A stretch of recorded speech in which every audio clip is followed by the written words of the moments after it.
Wall Street Memes Casino, I'm fine. and Sportsbook. Get a sign-up bonus of 200% up to $25,000 when joining today. Sign up now. Terms and conditions apply. Vote for IFL in this year's Sports Podcast Awards. Go to www.sportspodcastgroup.com and vote for us in Best Combat Sports Podcast and the Diverse Voices Awards categories. IFL Pod, available across all major streaming platforms now. This is KUGAN CASSIUS for IFL TV. Delighted to be joined by Dave Allen. Dave, I hadn't interviewed you for so long. It's been a good few months. Yeah, no, I'm a has-been. You know, it is what it is. I'm come to terms with it. It's okay. So yeah, I don't do many interviews, to be honest. That was a bit deep. I weren't calling you a has-been. I was just saying that it's better to be half has-been than a never been. So I'm happy. I'm happy to have been half a has-been. It's good. It's all right. My life's totally changed shape, and I guess I'm a different fella as well. So yeah, things are good though. So I can't complain. Yeah, look, we know your life has obviously dramatically changed over the last few years. Obviously, you've got 2 children now. Yeah. But I suppose the question is, what are you? Because I never know. I never know if you're a retired fighter or not. Are you? What are you? No, still active. You know, I've had 29 fights. My dad had 30 professional fights. My great granddad had 31. I would like to get to 32. I would like to get to 32. Yeah, you know, with my dad having 30, my great granddad having 31. I'd love to get to 32. I'd love to be the main Allen man, you know, in boxing history.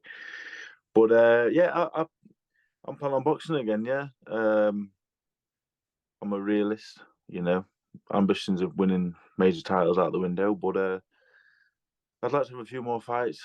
You know, get to 32, make a few more quid, and yeah, I still enjoy it. I'm still enjoying it. Still got a little bit left at a certain level. It's a lot lower than it probably used to be, but I feel good. Yeah. Do you think you could compete for the British title right now? To be honest, when I boxed Fraser Clark, I'd been out for a long time. And I didn't really feel out of place. It wasn't, you know, for the money I got paid. Really, it was an easy night's work, I guess. It was unfortunate how it ended. It was messy. I didn't perform well, but realistically, if that's British title level, you know, if I can get a few fights, yeah, I can hold my own there. You know, I'm not a superstar. Never have been. Can I win a British title at this stage? Depends, I guess. I'm never going to be at Wardley. You know, the likes of Joe Joyce and, you know, a few past British champions, Joshua. No, but, you know, you drop on the right kid.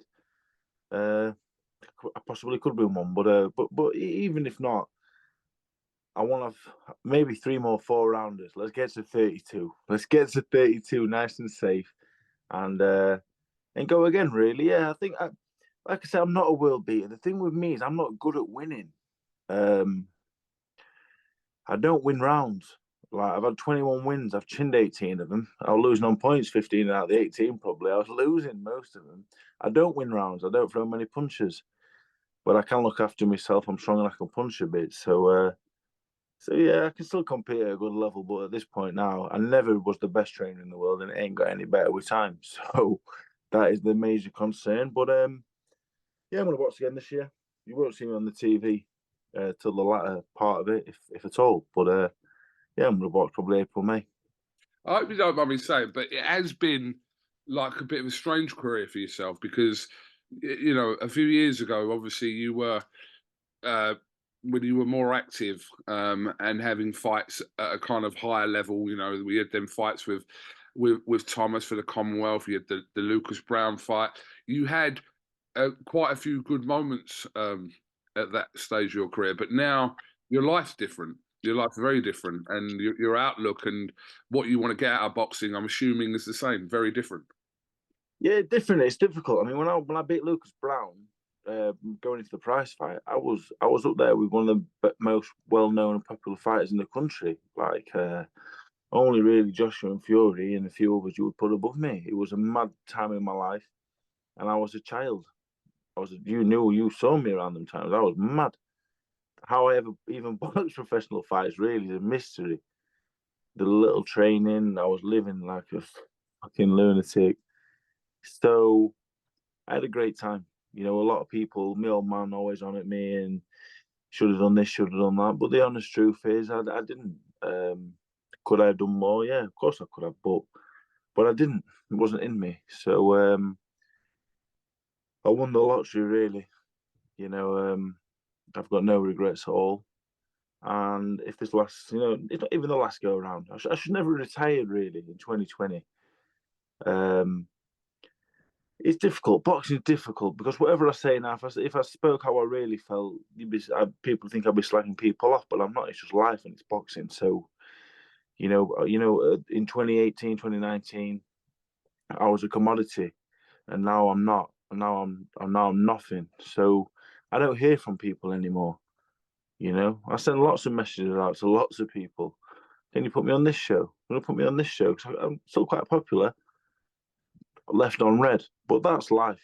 So it don't affect me. It don't bother me. I understand the business. I wish I understood it years ago, like I understood it now, because I'd be a lot richer. But it is what it is.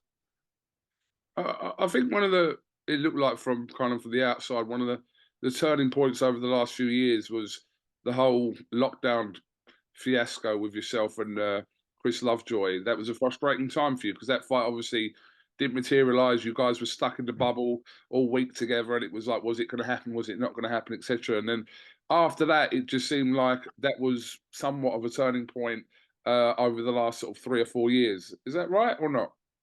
Well, really, the prize fight, really, you know, I was going to fight Povetkin for 400 grand. That was what was muted, and I lost the price. I got a proper good hiding. It scared me afterwards, unconscious in the hospital, all the rest of it. It scared me. Um, and then yeah, COVID hit.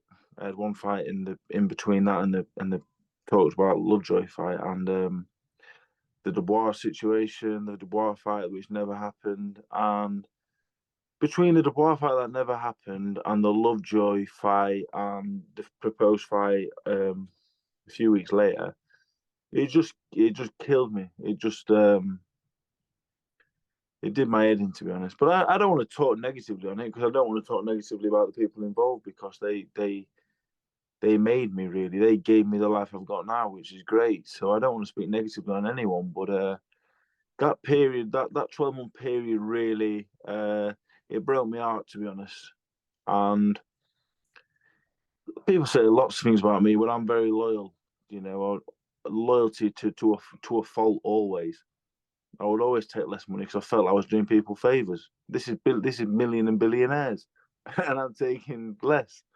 My loyalty was always a problem, always was for me. And it screwed me over. I screwed myself over because I wasn't business savvy, and it is what it is. I got no hard feelings for anybody because I had a great go around. But yeah, that 12-month period really, I sat down and I retired. Not because I didn't want to box no more. I was fucked at the time. I was tired. I had a lot of hard fights, and it caught up with me.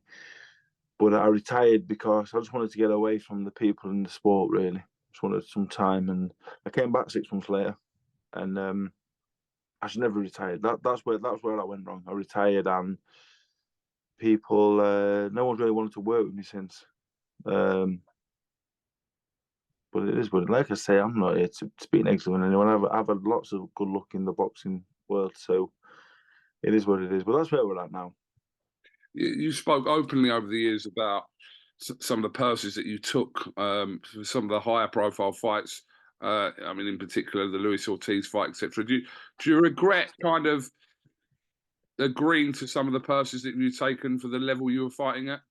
Not really. No, Dylan White took home 12 grand. Luis Ortiz, I took home 9. Leroy Thomas, I boxed. I think I took home 12 on both occasions. But no, because I started on the small hall with 10 amateur fights, and it was just like I just wanted to get my foot in the door any way necessary. I finally got the opportunity with Jason Gavin, and it was a flop. So when the White fight came, I would have boxed him for free just to get back in the. I believed in myself. I backed myself. You know, I just thought and I wasn't.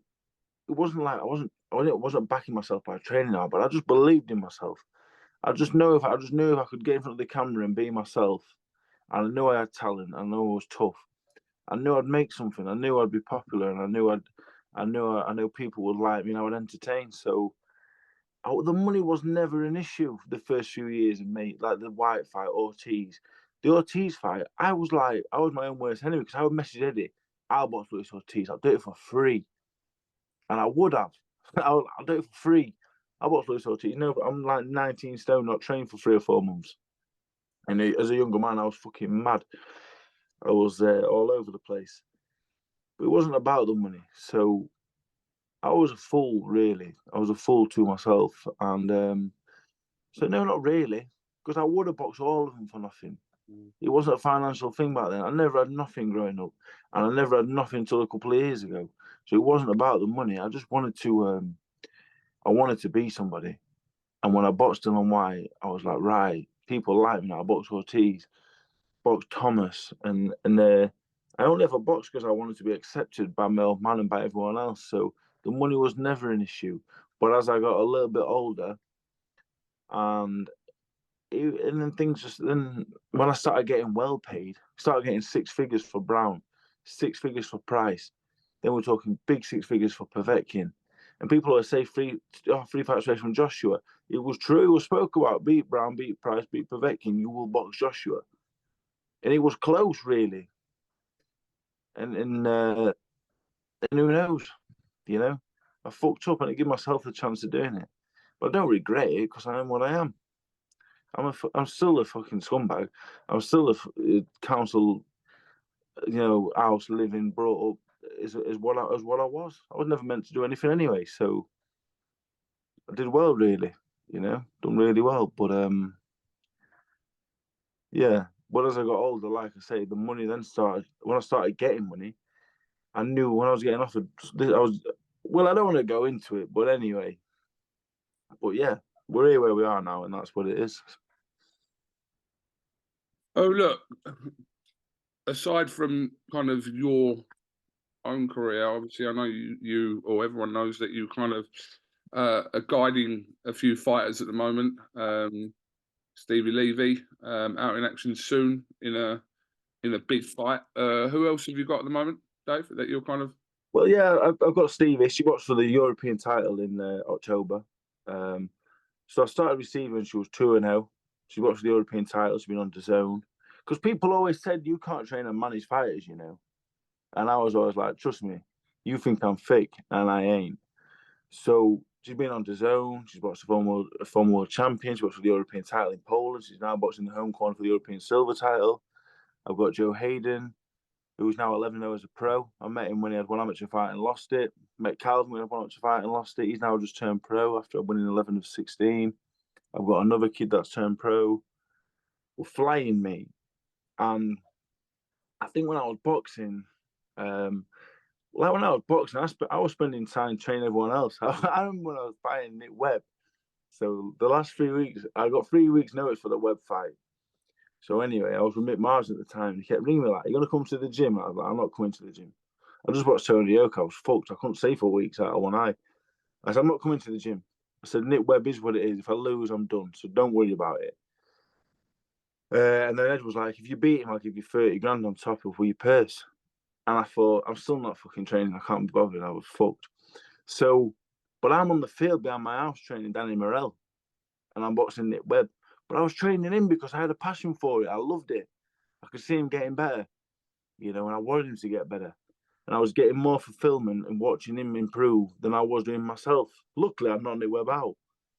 But what I get out of training these is like, there ain't no money in it. Training them. Anyone watching, people mess me all the time. I'll get into boxing, managing and training boxers.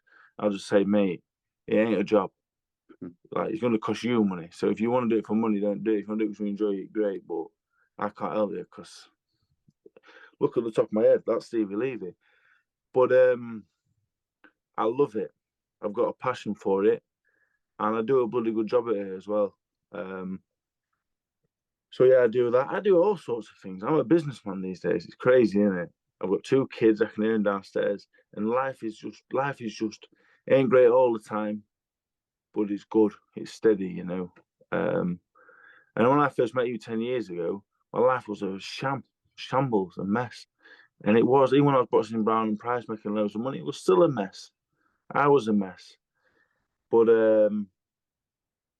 it's good, isn't it? Flying. All I ever wanted was to be a 5 out of 10 on a daily basis, just a 5 out of 10. I don't want to be too happy. I don't want to be sad. I just want to be okay, and we're there. So I'm over the moon, hopefully another 30, 40 years like this, and then I'll be happy to move on. Do you still have an interest? Do you still watch boxing? Like, are you like a No, I don't watch half as much because the sport is rife with drug cheats. The sport's full of wankers, to be honest. The boxers, for the majority, are all good people, because 99% of us are just fucking shitty little kids. You know, we're just shitty little kids. We're not like. I was brought up well. Like, was in the council house. We'd never had nothing, but we were brought up well. I was clean. I was always clean. You know, my mum was a clean freak. I was clean.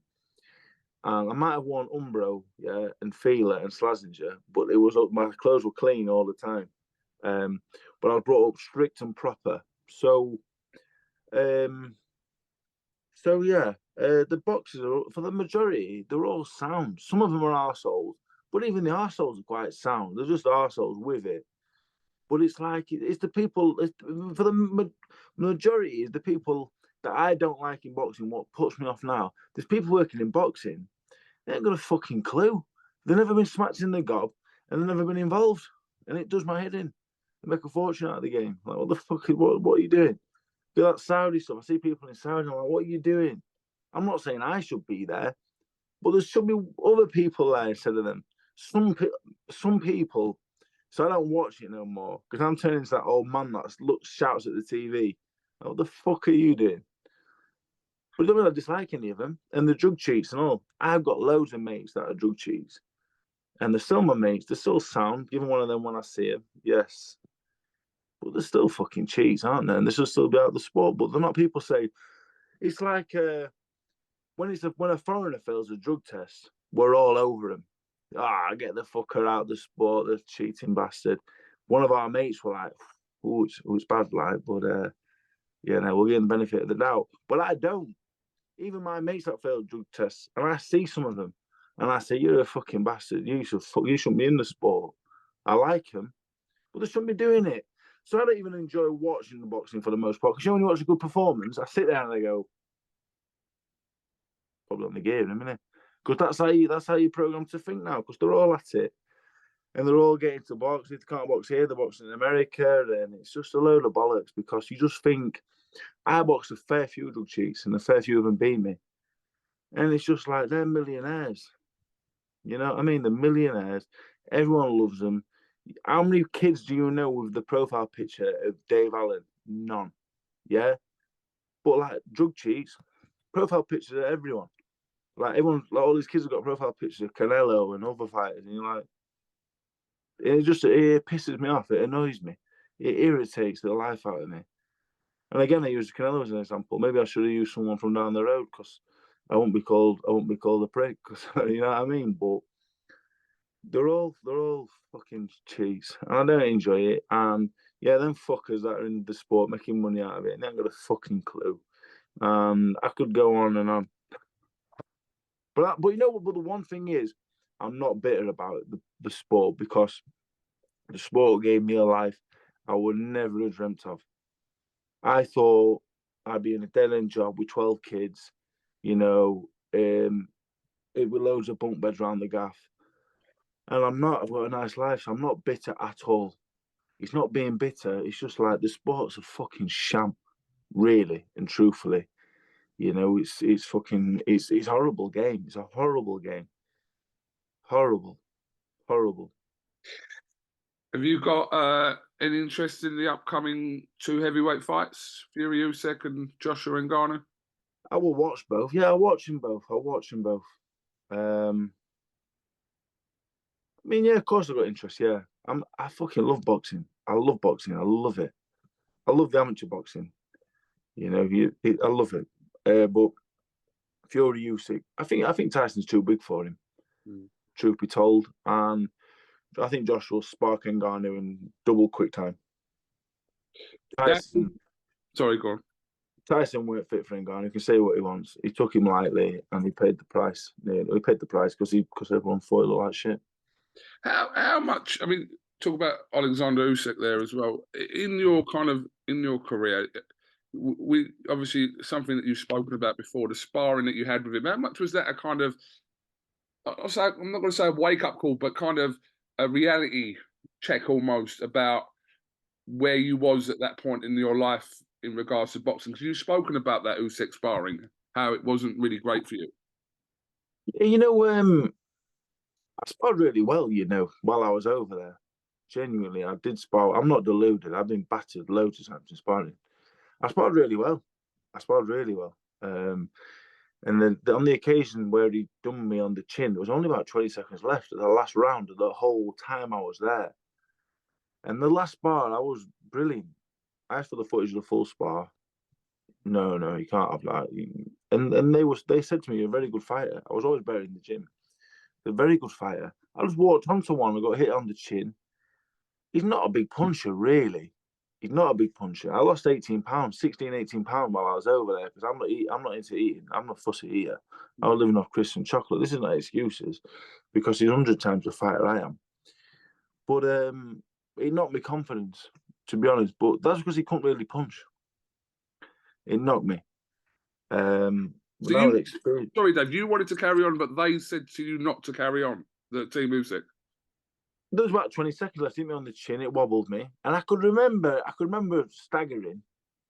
But I saw the end of the round. I obviously was fainting and being nice. But I told him after, I said, "You want to fucking get rid of me in a month of Sundays? If you'd have jumped on me, I ain't going fucking anywhere. My legs are sturdy. I'm not going. You're not knocking me over." And he laughed. He's a fucking lovely fella. But that was the end. That was the last spar. That was the last 20 seconds. And if I'd have survived that 20 seconds, I'd have thought I was the best heavyweight in the world. I sparred amazing. I was fucking Ali Shuffles the fucking lot. But it did knock my confidence a lot, to be honest. It still affects me. Probably still affects me a little now, to be honest. When I boxed Fraser Clark, I was a bit gun shy. The Fraser Clark fight, I know where I went wrong. Now, I've not sparred hard since the Usyk spar. But again, that's held me back because I've not sparred hard since. And when I boxed Fraser Clark, he was hitting me on the arms and the hips, and it fucking hurt because I've not been used to getting hit for years. It weren't a nice thing. Dave, the gap between your sparring session with Usyk and the Fraser Clark fight, that's a long gap for you to be still saying. Yeah, 3 years. I've not had a hard spar since. And you think it's because of that sparring? Not the sparring, but kind of what happened in the last 20 seconds. Well, I retired, so I didn't spar for a bit. Then I had a comeback fight with that Italian fella. And I boxed that Bulgarian, and I went to Malta. I've not had an hard spar since. And for the Fraser Clark fight, I was sparring a good fighter, but he's not a puncher, and it was a bit easy for me. So, looking back, yeah, I've not sparred hard enough, to be honest. Probably a bit of the Usyk stuff and a bit of like, just want to preserve myself. But there's preserving yourself, and then there's not doing enough. So, looking back, I just wish I could do things so much differently. But that's life, innit? No regret, but should have done a few things different. But I haven't, and like I say, I never wanted to be bitter when I finished, which is why I did come back, and I've had a few fights since because I never wanted to be bitter, and I'm not. I'm very appreciative of what boxing's given me. But at the same time, of course, but everyone, even Floyd Mayweather will look back and say, I wish I'd done that. I wish I'd have done this a little bit different. He had the perfect career, really, but I'm sure even he will say, I wish I'd done this a little bit different or that. So yeah, I'm very fortunate, really. Just finally, Dave, so obviously we're just kind of closing into February now, at the start of 2024. Have you got something penciled in for you to fight at some point in the first quarter? I'm waiting for a meeting. I've still got a promotional contract with Fight Zone. Signed a 3-year deal with them in 2021. So I'm waiting to see Dennis. I want to see him soon. And then, put a plan together. I want to box April, May. I've got Joe and Stevie boxing Feb 9th. 2 kids. I've got 3 other fighters. It's difficult, It's hard. It's very hard. And so I want to box April, May. I want to get to 32 fights. And at the end of the year, I'd love to be involved in a big fight.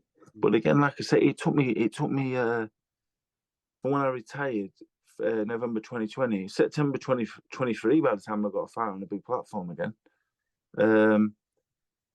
and I half understand why they don't want to touch me, but another half of me don't, because I boxed at Manchester Arena and the place was rammed.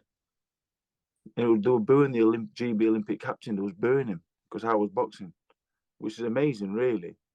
He's a popular fella, and they were booing the life out of him. And I was just stood in the corner and I thought, this is fucking quite good, actually. I thought everyone still likes me. It was fucking great. So what? Half of me I understand why they don't want to come near me, but the other half just thinks, wherever I box, I'm going to help you fill the arena, And if you get me the right opposition, I'm even going to be an exciting fight. I want to knock somebody out. So I've never understood it, really. I've never like Ed. I messed it a few times with we know comeback. Well, he's got a show coming up at Sheffield Arena. I'm not being funny, but it wouldn't hurt to put me on. It certainly wouldn't hurt. It would. The place would be a touch busier. The card's great, but it would be a touch busier. When I was on the Eubank Smith card, the social media numbers, mine was rivaling Eubank and Smith all week. For viewing figures on everything. And I just thought, how is no one seeing this and saying, let's just put him on a show? What do you think? Your numbers, man. It makes sense in my. I don't get it. I've never the last 2.5 years I've been pulling my hair out. Like, why is no one just coming in and saying, let's put him on a big show? Look, the only thing obviously, in answer to your question, the only thing I can think of is that I think probably some promoters are very cautious about getting in touch with you because of where you've been up and down over the last sort of few years. And then there's like calls for you should never fight again and your mental health, etc. I think promoters are probably skeptical and a bit cautious about, do you know what I mean? Should they be like morally enticing Dave Allen to come out of any type of retirement that he's had? I'm just putting this out there. I understand that. I understand that for sure. But I really hope this year I'll get a break. I'm not saying I deserve a second chance because it's probably chance number 6, but I just think it makes sense to put me on. I don't understand why I've not been given a chance to go on, because in a business sense it would make sense. But we'll see. We will see. We will see. The proof is in the eating of the pudding, as always. So I'm in a fantastic place, really. You seem better. Look, I know looks can be deceiving, but you do seem, just the way you're talking, that you seem in a better place. Since my daughter was born, right, I've not had a bad day since. They've not all been good, but there's never a bad one.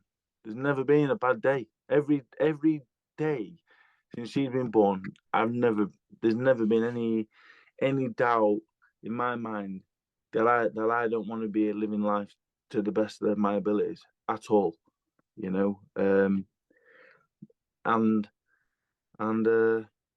yeah, it's just amazing. The gift of having a child has just completed me. I should have had one when I was 18, 19, and I would have lived a very nice, normal life. But lessons learned, innit? So yeah. All right. Well, look. Hopefully, the next time I see you, it'll be in person. I know there's a few things coming up around your neck of the woods in the next 2 or 3 months. So, yeah. Well, listen. Whatever will happen, will happen. And but you do just talking to you now, you seem like in a better place. If you can take anything from that. Yeah, I was gonna. In terms of boxing, obviously, boxing aside, majority of people that watch me is for the boxing. They're interested in the boxing. So, gonna go meet Dennis. We're gonna have another run at it together this year, and hopefully, it will culminate in going on a big card in a good fight. So, I'm confident. I'm confident. I can. I've got something to give. It ain't a world title level. It's not European title level. Might not even be a British title level. But let me get to 32 fights. Pass me all man and my great granddad, and then I go wherever. I'll go to Saudi Arabia. I'll go wherever. I'll box Gerald Miller. Gerald Miller, maybe not. Maybe Mark Demori. I watch Mark Demori over there. Maybe. I like to watch Sheffield Arena, to be honest. And I've asked. So, depends watching this. Remember when we used to be really good friends? Remember them days? They were good days. They were good days, you know. They were really good days. For me, they were, anyway. Dave Allen, thank you very much for talking to me and IFL TV. Like I said, hopefully the next time I do see you will be in person. I'm sure it will be in the next couple of months. So thank you very much, David. Thank you. Yeah, I just want to say everyone that's watching, if you made it this far, it's been a long time, but it's nice for you to listen to me. Dave Allen, thank you very much. Thank you. Wall Street Memes Casino, I'm fine. and Sportsbook. Get a sign-up bonus of 200% up to $25,000 when joining today. Sign up now. Terms and conditions apply. Vote for IFL in this year's Sports Podcast Awards. Go to www.sportspodcastgroup.com and vote for us in Best Combat Sports Podcast and the Diverse Voices Awards categories. IFL Pod, available across all major streaming platforms now.